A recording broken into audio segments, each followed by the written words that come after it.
اللهم صل وسلم على سيدنا محمد الفاتح لما أغلق والخاتم. Assalamualaikum warahmatullahi wabarakatuh. Alhamdulillah, wassalatu wassalamu ala rasulillah. Asyhadu an la ilaha illallah wahdahu la syarikalah. Wa asyhadu anna muhammadan abduhu wa rasuluh. Faya rabbi syrahli sadri wa yassirli amri wahlul uqdatam min lisani yafqahu qawli. Amma ba'du. Alhamdulillah, pada kesempatan kali ini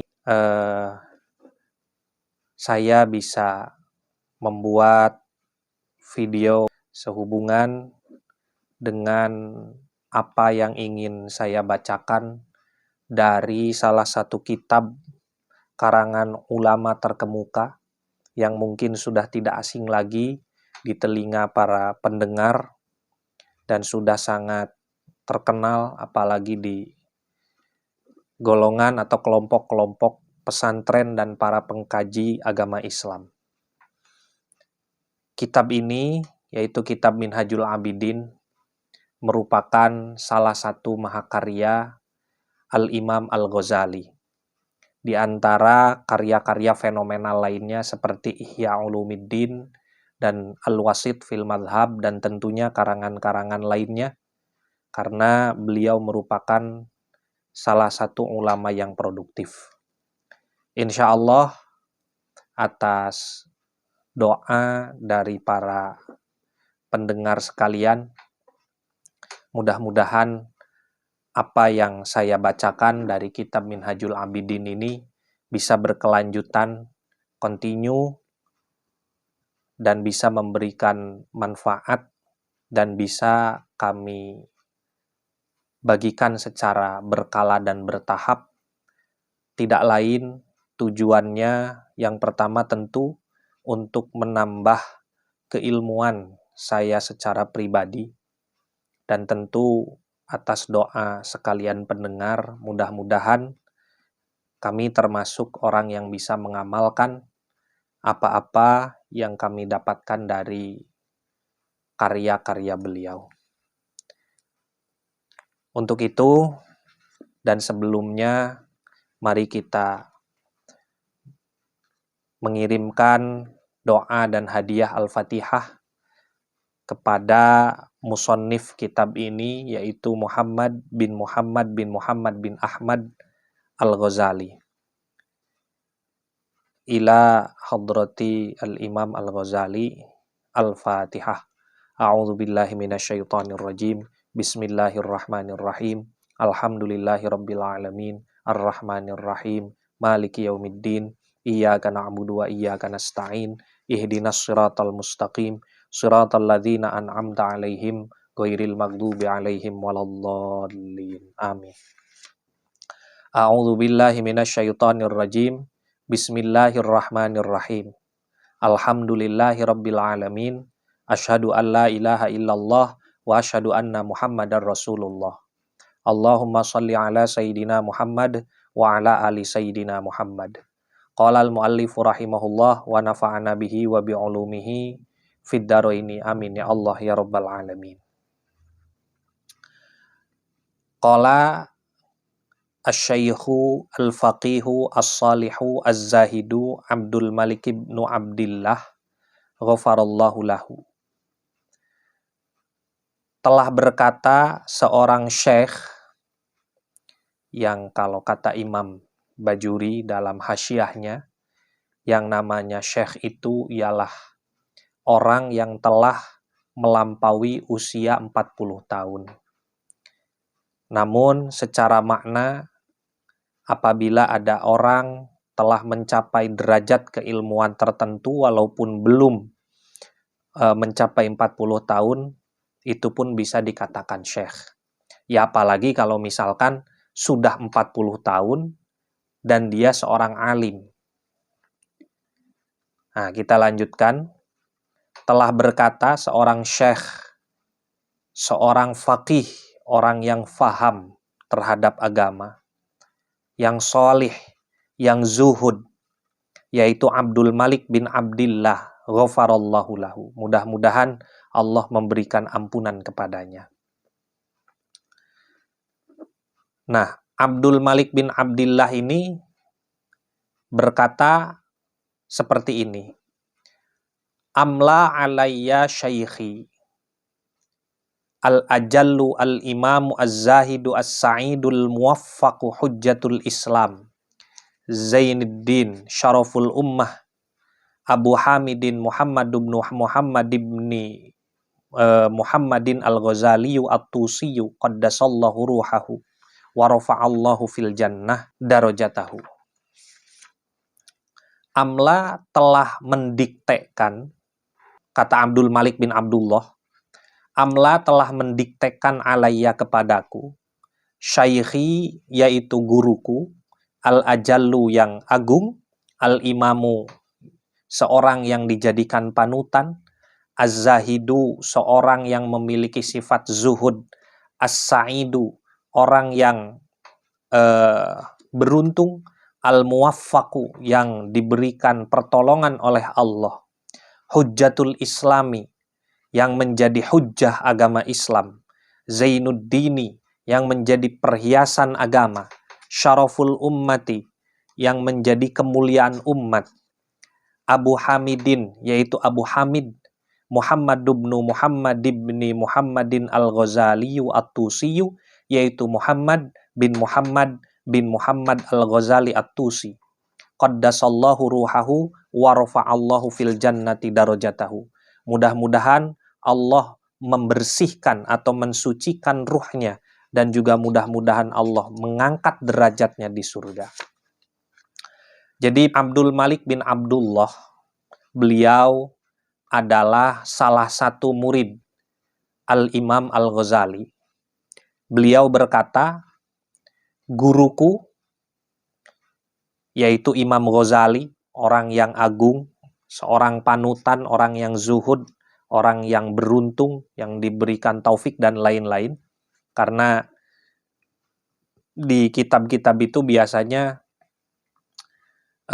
ketika menyebutkan orang yang dianggap terhormat karena ilmunya atau memberikan pujian ke ulama, itu seringkali menggunakan pujian yang tidak satu, tidak dua, tidak tiga, bahkan beberapa kali. Seperti di sini, Abdul Malik bin Abdillah itu sebelum mengatakan nama gurunya, beliau memujinya dengan al-ajallu, al-imamu, az-zahidu, as-sa'idu, al-muwaffaqu, hujjatul Islam, Zainuddin.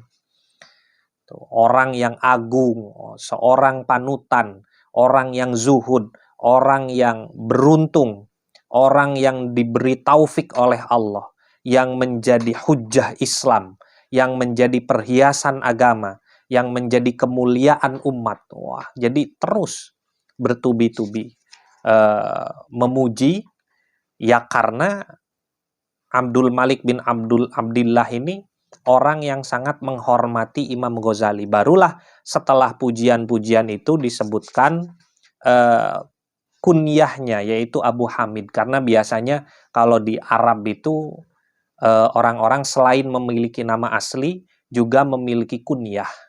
Kunyah itu adalah penamaan yang diawali oleh abun atau ummun, seperti Abu Bakar, Abu Abdillah, Abul Abbas, Abul Qasim.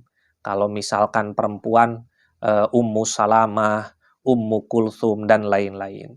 Nah, penamaan-penamaan yang diawali oleh abun dan ummun ini disebut dengan kunyah, yaitu Muhammad bin Muhammad al-Ghazali. Ya, jadi ternyata nama asli Imam Ghazali itu adalah Muhammad. Beliau memiliki ayah bernama Muhammad dan juga memiliki kakek bernama Muhammad. Jadi antara anak ayah dan kakek memiliki nama yang sama, yaitu Muhammad. Al-Ghazaliyu At-Tusiyu.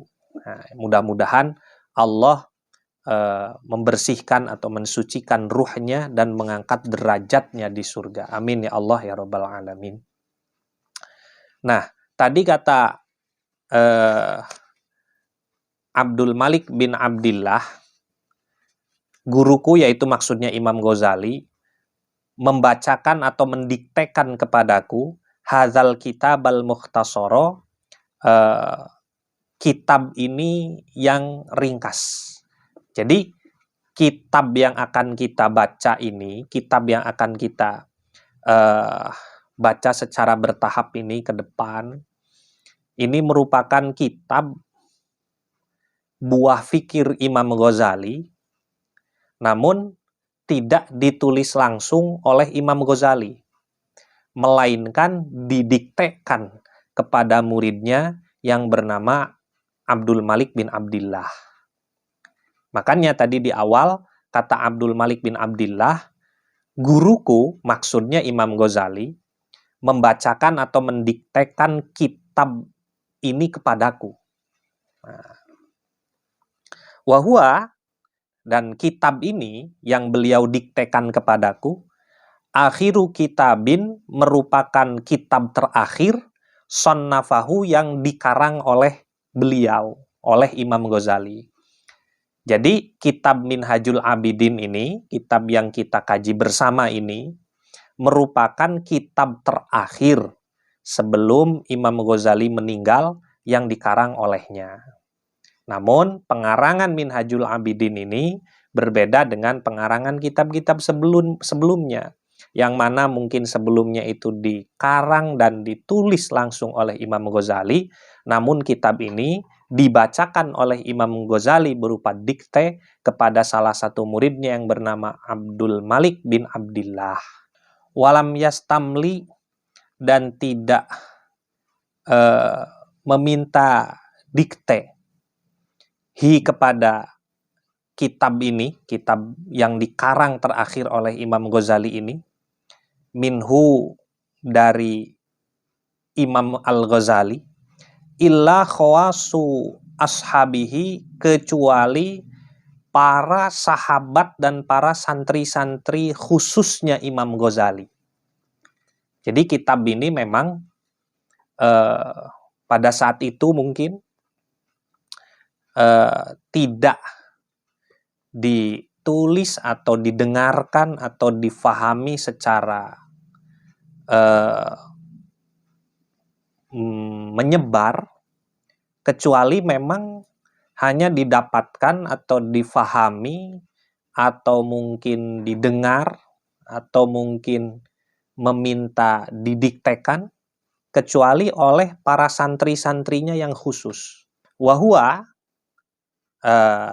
dan kitab ini ialah Alhamdulillahil Malikil Hakim, Al-Jawadil Karim, Al-Azizir Rahim, dan seterusnya. Nah, inilah dimulailah kitab Minhajul Abidin ini dari sini. Ini mulai pembukaannya. Yang tadi itu kan latar belakang dikarangnya kitab Minhajul Abidin.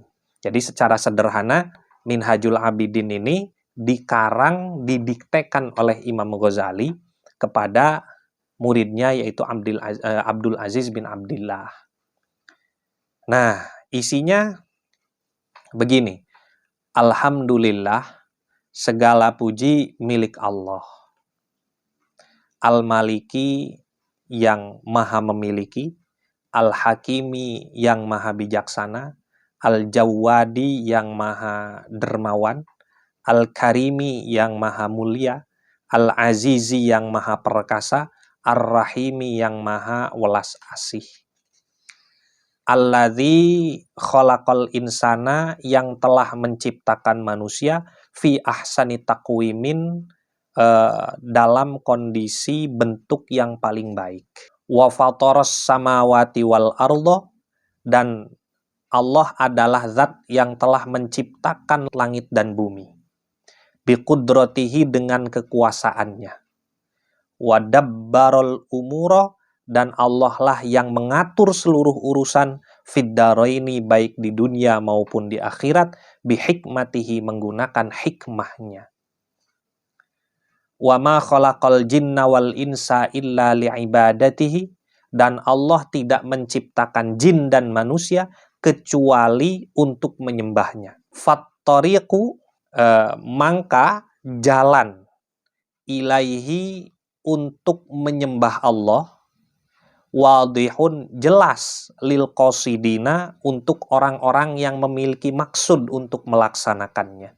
Wadalilu, dan petunjuk, alaihi, untuk orang-orang yang menghendakinya untuk ibadah kepada Allah, laihun, jelas, linnazirina, untuk orang-orang yang mau melihat.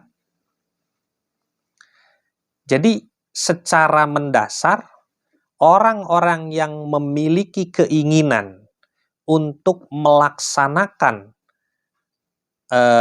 tujuan diciptakannya jin dan manusia, yaitu untuk ibadah kepada Allah, sebetulnya jalannya itu jelas dan terang benderang. Caranya itu jelas dan terang benderang. Petunjuknya pun jelas untuk orang-orang yang mau melihat. Karena walaupun jalannya jelas, walaupun petunjuknya jelas, tapi apa daya bagi orang-orang yang memang tidak memiliki keinginan dan tidak mau melihat. Di sini kan dijelaskan, jalan untuk ibadah kepada Allah itu jelas untuk orang-orang yang memiliki maksud. Ya kalau tidak memiliki maksud, ya sulit. Petunjuk untuk ibadah kepada Allah itu jelas untuk orang-orang yang mau melihat. Tapi kalau ternyata tidak mau melihat, ya bagaimana?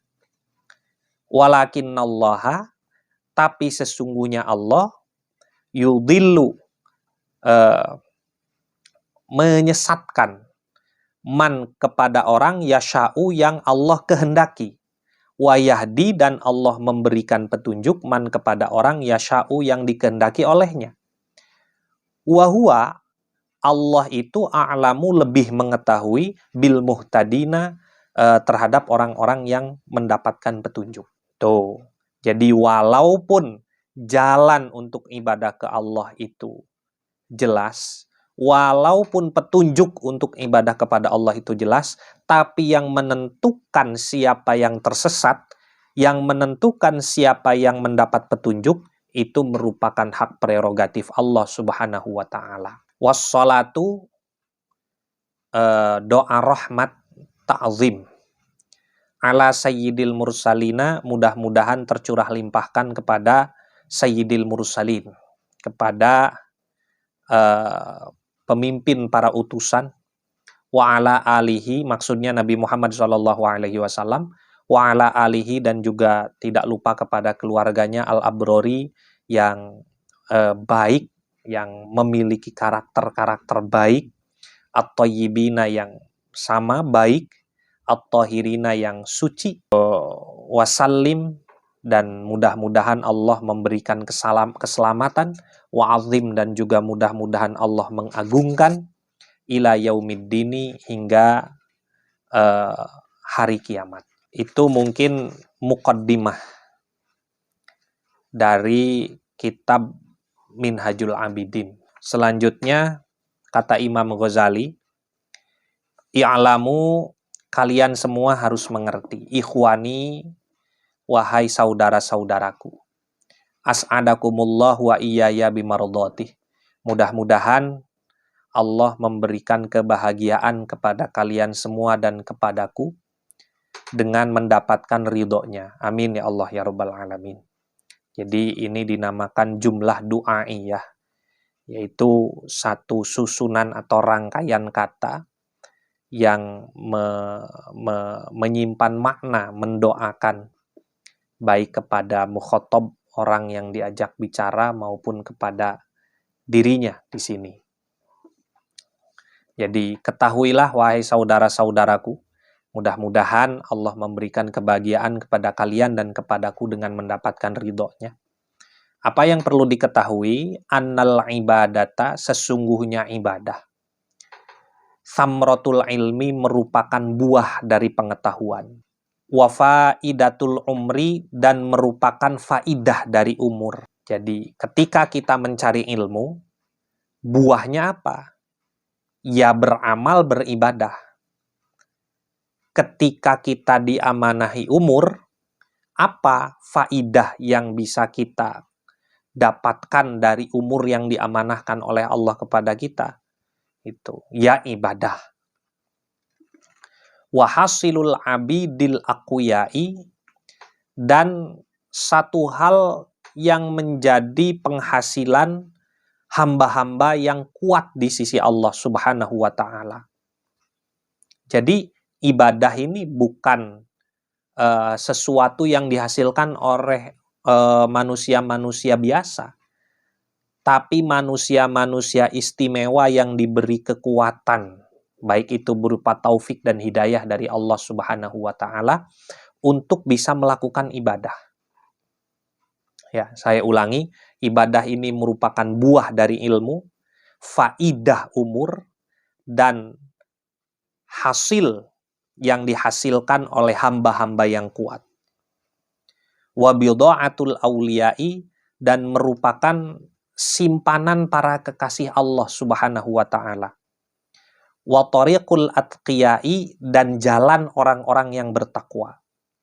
Wa qismatul a'izzati, dan bagian bagi orang-orang yang agung.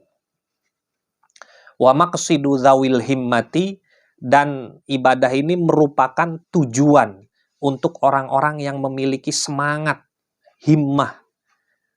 Wa syiarul kirami, dan menjadi ciri orang-orang yang mulia. Wa hirfatur rijali, dan menjadi aktivitas manusia-manusia sejati. Wa ikhtiyaru ulil absori, dan pilihan orang-orang yang memiliki penglihatan hati. Wahia, ibadah ini sabilus sa'adati, merupakan jalan kebahagiaan. Wa minhajul jannati, dan merupakan pola atau metode agar kita sampai ke surga. Qala Allah Ta'ala, Allah Subhanahu wa taala berfirman, wa ana rabbukum fa'budun. Aku adalah Tuhan kalian semua, maka sembahlah aku. Quran surat Al-Anbiya ayat 92. Wa qala ta'ala, dan Allah juga pernah berfirman, inna hadza kana lakum jazaa'u wa kana sa'yukum mashkura. Sesungguhnya ini merupakan balasan untuk kalian semua. Dan apa yang kalian lakukan semua merupakan sesuatu yang patut disyukuri. Quran surat Al-Insan ayat 22. Jadi ibadah itu yaitu poin-poinnya. Jadi ibadah ini, aktivitas ibadah ini, yaitu seluruh aktivitas yang berkesesuaian dengan syariat-syariat agama Islam dan dengan tujuan mendapatkan ridho Allah Subhanahu wa taala, itu merupakan sesuatu yang istimewa. Bahkan tadi disebutkan bahwasannya ibadah ini ketika memang tentunya dilakukan dengan benar dan ikhlas, itu merupakan satu aktivitas yang dilakukan bukan oleh sembarang orang, tetapi oleh para orang-orang yang bertakwa atau atqiya, oleh orang-orang yang menjadi kekasih Allah atau para aulia, dan memang bisa dilakukan oleh para manusia-manusia sejati dan menjadi tujuan orang-orang yang memiliki cita-cita yang luhur terhadap agamanya dan lain hal. Tentunya atas penjelasan ini seharusnya manusia ini yang memang notabene diciptakan untuk beribadah, seharusnya itu menjadi lebih terdorong dan lebih semangat untuk melakukannya. Karena dengan melakukannya, setidaknya kita termasuk pada golongan-golongan yang tadi disebutkan. Jadi ketika kita mampu beribadah dengan baik dan ikhlas, berarti kita termasuk golongan orang-orang yang bertakwa. termasuk orang-orang yang memiliki cita-cita luhur dalam beragama, termasuk golongan orang-orang yang memiliki kekuatan, diberikan kekuatan oleh Allah Subhanahu wa taala untuk melakukan ibadah.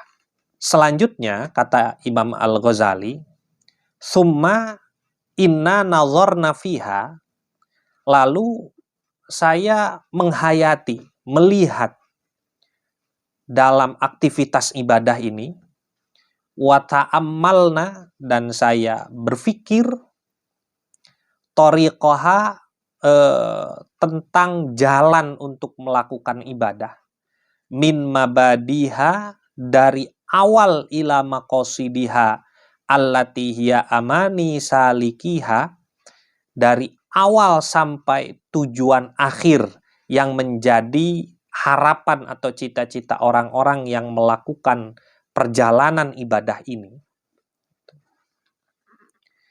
Jadi setelah mendefinisikan apa itu ibadah,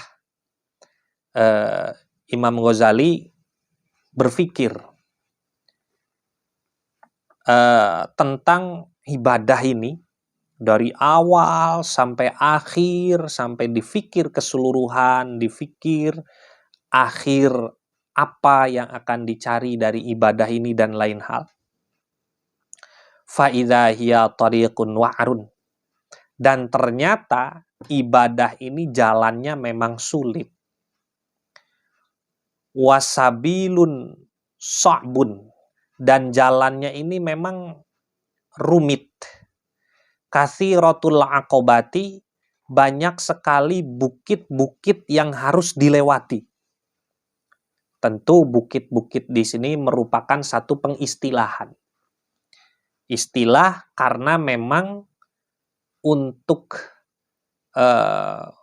melewatinya atau melaksanakan ibadah ini seolah-olah kita ini memerlukan tenaga lebih, seperti halnya ketika kita harus melewati bukit demi bukit.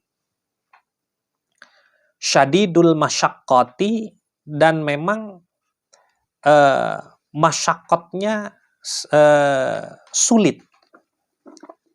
Ba'idatul masafati, perjalanannya jauh. Azimatul afati, mara bahayanya besar. Katsiratul awaiqi, banyak sekali hal-hal yang menghalangi. Wal mawani'i, dan hal-hal yang mencegah kita agar bisa melakukan ibadah. Godaannya banyak. Hal-hal yang mencegah kita agar melaksanakan ibadah pun banyak. Hafifatul mahaliki, di sekitarnya itu banyak hal-hal yang mencelakakan. Maksudnya mencelakakan itu agar kita tidak melakukan ibadah. Wal maqati'i, dan hal-hal yang bisa memutuskan kita untuk melakukan ibadah. Ghaziratul a'da'i, banyak sekali musuhnya. Wal qutta'i, dan begalnya. Begal-begal dalam arti begal-begal sehingga kita tidak mau melakukan ibadah. Azizatul asya'i wal atba'i, sedikit sekali kelompok-kelompok, teman-teman atau orang-orang yang memiliki visi misi sama dalam ibadah. Yang jelas musuhnya banyak, jalannya berbahaya, jauh, mengkhawatirkan, banyak godaan dan hal-hal yang mencegah, sedangkan kita tidak memiliki banyak teman untuk melewati fase-fase ini dalam beribadah. Wahakadha, dan seperti itu, yajibu, wajib, antakuna li'annaha thariqul jannati. Ya memang seperti itu, karena ibadah ini merupakan jalan menuju surga. Fayasiru hadza tasdiqan lima qalahu sallallahu alaihi wasallam. Namun walaupun seperti itu, penjelasan ini menegaskan bahwasannya apa yang tadi dijelaskan itu berkesesuaian dengan apa yang pernah diucapkan oleh Nabi Muhammad sallallahu alaihi wasallam, ala wa innal jannata huffat bil makarih wa innan nar huffat bisyahwat. Ingatlah, sesungguhnya surga ini dikepung oleh hal-hal yang tidak menyenangkan. Wa innan nar huffat bisyahwat, sedangkan neraka ini dikelilingi oleh hal-hal yang menyenangkan, hal-hal yang disukai oleh syahwat. Wa qala sallallahu alaihi wasallam, dan Nabi Muhammad sallallahu alaihi wasallam juga pernah berkata, ala wa innal jannah huznun bi rubwatin ala wa innan nar sahlun bisahwatin. Ingatlah, sesungguhnya surga itu dilalui dengan menyedihkan, penuh kelelahan, karena memang harus melewati bukit-bukit yang tidak mudah untuk dilewati. Ingatlah, sesungguhnya neraka itu mudah, karena memang hal-hal yang bisa menjerumuskan manusia ke neraka itu merupakan hal-hal yang mudah dan menyenangkan. Summa ma'adzalika, dalam kondisi seperti itu, ibadah yang memang dilakukan sulit, fa innal abda dhaifun, kondisi seorang hamba itu lemah. Waz zamanu sa'bun, dan kondisi zaman itu sudah sulit. Wa amrud dini mutaraji'un, dan urusan agama ini sudah mulai terjadi distorsi, ketidakjelasan. Wal faraghu qalilun wasyughlu katsirun, kondisi luang itu sudah sedikit sekali untuk bisa melakukan ibadah, sedangkan kesibukan yang bisa menjadi penghalang ibadah sebegitu banyak dan padatnya. Wal umru qasirun, sedangkan umur kita pendek. Wa fil amali taksirun, dan kita pun dalam beramal penuh dengan kekurangan dan keteledoran. Wan naqidu basirun, dan malaikat yang meneliti kita selalu melihat. Wal ajalu qaribun, dan ajal mati kita dekat. Was safaru ba'idun, sedangkan perjalanan yang harus kita lalui setelah meninggal begitu panjang. Wa ta'atu hiyazadu fala budda minha, dan ketaatan merupakan bekal yang harus tidak boleh tidak kita bawa untuk melewati perjalanan yang panjang itu.